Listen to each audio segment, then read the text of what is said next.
welcome back to F&G Whiskey. Have a little bit of different type of show for you today. I'm going to talk about the different staples that I try to keep on my bar. There's a lot of good bourbon out there, a lot of stuff that sits on the shelves. Some of this stuff is allocated, but a lot of it you can find every day. So kind of go through this list and tell you staples that I try to keep on my bar. And if you agree, give me a thumbs up. If you have some other ones that you think I'm missing on here, let me know and we'll get them added and give them a shot. So first I'm going to start off with Russell's. These Wild Turkey store picks are phenomenal. I always try to keep one on my bar. They usually get drank pretty fast, but luckily there's quite a few stores here in Colorado that get them. So I always try to keep one available at all times if I can. Next, we'll stay in the turkey family and we'll go with Rare Breed. I mean, this bottle's phenomenal. Price point for this, $55. It's getting a little harder to find these days, but to get something at barrel proof that tastes this good, I mean, is very rare today. So I always try to keep a bottle of Rare Breed available, and definitely a staple for my bar. Next, we'll go with New Riff Single Barrel. Now, this one's empty, and that makes me very sad because it was such a good pour. These New Riff Single Barrels are hitters. If you can find them, get them. If they're store picks, get them. But I absolutely love them. I've had one that I wasn't just blown away by. It was very tobacco forward, but man, I really like New Riff. I really like what they're doing. Love their single barrels. I have only tried single barrels. They just distributed to, I take that back. I did try the malted rye in a sample, but they just started distributing to Colorado. So I'm anxious to try some of their other stuff. Next on the list, Knob Creek 12. This one's a little harder to find, but you'll see it out there. Runs that 65-70 range. Some people are marking it up a little bit, but this is absolutely phenomenal. 100 proof bourbon, 12 years old. It's got great flavor, got great oak if you're an oak person. I really love this pour. I also wanted to add Knob Creek single barrels, but at this point I don't have one. I need to go pick up another. I just kind of killed it and couldn't find the bottle anywhere. So Knob Creek single barrels, Knob Creek 12, both really good stuff. Both stuff I like to keep on my bar. Now we'll get into a little bit more allocated, a little more harder to find. John J. Bowman single barrel. I just killed one of these and this is my backup.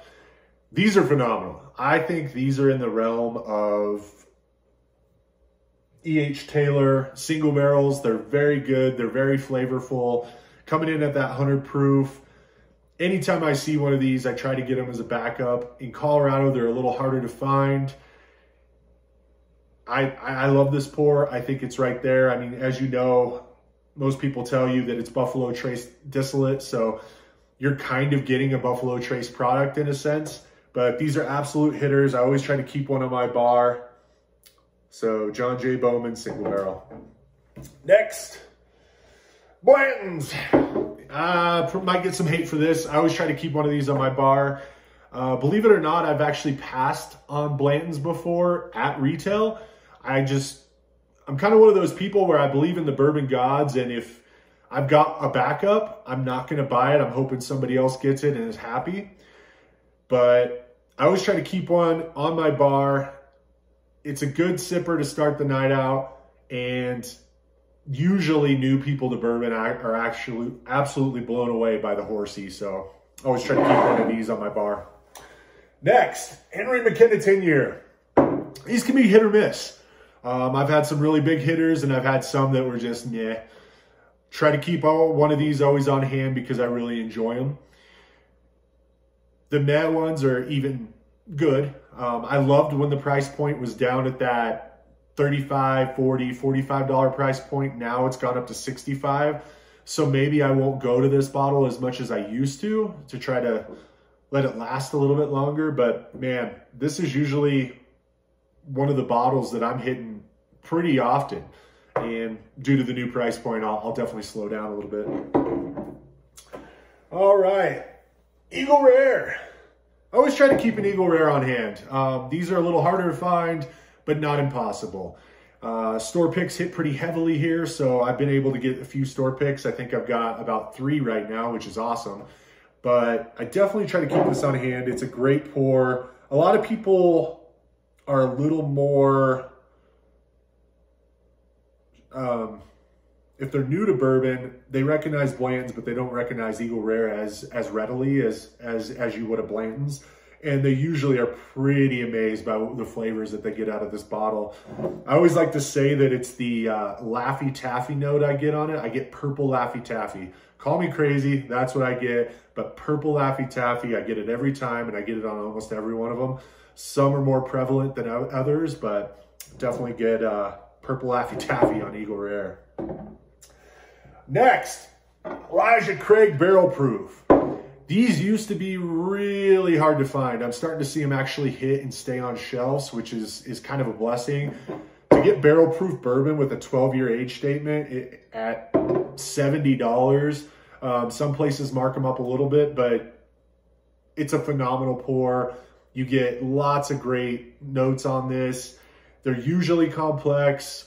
Had a few this year that I didn't necessarily love, but C922 still hasn't hit Colorado, and I'm really anxious to try that one. I'm not a huge fan of the B batch. I did like the A batch, but we'll blind those off once we get that here in Colorado and see which one's the best. But yeah, Elijah Craig Barrel Proof, definitely a staple from my bar. Last but not least, this one's a little harder to find. E.H. Taylor Small Batch. Try to keep one of these on hand all the time. That, like I said, a little harder to find, so I drink it sparingly. But if you can find this at $45, the MSRP, it's a no-brainer. Definitely get the cherry note. Almost sometimes apple, but definitely a great bottle.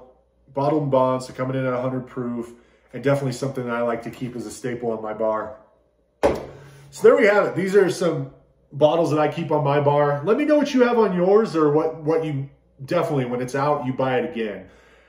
We like to promote a sense of community. So we want to build a whiskey community on this channel. So please like, comment, subscribe. Hopefully we can get some things together where we can do some meet and greets. We can do some bourbon tastings or things of that nature. But looking forward to see where the channel goes, and thank you.